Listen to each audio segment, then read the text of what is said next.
Hello hi friends, நேற்று நடந்த match பார்த்தீங்கன்னா டெல்லி விஸ் கேகேஆருங்க. டெல்லி டாஸ் வின் பண்ணி முதல்ல பேட் பண்ணாங்க. ஓப்பனிங் பேட்ஸ்மேன் டெல்லியில் வந்து நல்ல ஒரு பர்ஃபார்மன்ஸ் பண்ணுவாங்கன்னு பார்த்தா அவங்க வந்து பர்ஃபார்மன்ஸே பண்ணலைங்க. பார்ட்னர்ஷிப்பே போடாமல் விக்கெட்டை பறி கொடுத்துட்டாங்க. அடுத்து வந்த பேட்ஸ்மேனுங்களும் பர்ஃபார்மன்ஸ் பண்ணுவாங்க பார்த்தா அவங்களும் ஒரு குறிப்பிட்ட ரன் அடித்து அவங்களும் அவுட் ஆகிட்டாங்க.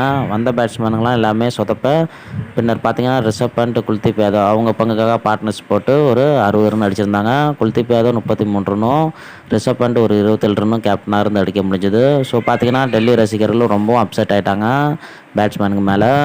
இதிலேருந்து பார்த்தீங்கன்னா அவங்க தடுமாறி ஏதோ ஒரு 153 ரன் வரைக்கும் தான் அடிக்க முடிஞ்சது.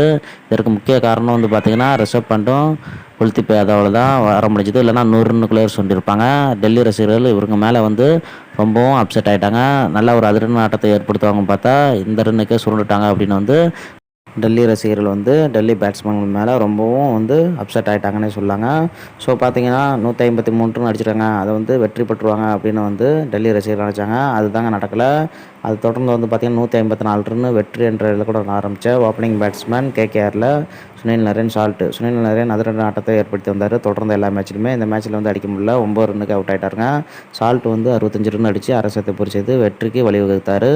இதற்கு முக்கிய காரணம் வந்து பார்த்திங்கன்னா சால்ட்டோட நிதானமான ஆட்டம் தான். அவரும் அவுட் ஆக பின்னர் பார்த்திங்கன்னா 3 விக்கெட்டுக்கு 157 ரன் அடிச்சிட்டாங்க கேகேஆர் அணி. லாஸ்ட்டு ஃபினிஷிங்கில் வெங்கடேஷ் ஐயரும் ஸ்ரேயஸ் ஐயரும் நல்லா ஒரு பர்ஃபார்மன்ஸ் பண்ணி விக்கெட் கொடுக்காம வின் பண்ணி கொடுத்துட்டாங்க. ஸ்ரேயஸ் ஐயர் மேட்ச் முடிஞ்ச உறுப்பு என்ன சொல்லியிருக்காருன்னா, எங்கள் பேட்ஸ்மேன்கள் வந்து நல்லா நிதானமான ஆட்டத்தை ஏற்படுத்தினால வெற்றிக்கு வழிவகுத்தாங்க. ஸோ பார்த்தீங்கன்னா பவுலர்ஸும் விக்கெட் எடுத்ததால் நாங்கள் வெற்றிக்கு முக்கிய காரணமாக இருந்தோம் அப்படின்னு சொல்லியிருக்காருங்க. ஸோ இந்த வீடியோ உங்களுக்கு பிடிச்சிருந்தனா மறக்காமல் சப்ஸ்கிரைப் பண்ணுங்கள், பக்கத்தில் உள்ள பெல் பட்டனை கிளிக் செய்யுங்க. நெக்ஸ்ட் வீடியோவில் சந்திப்போம். நன்றி, வணக்கம்.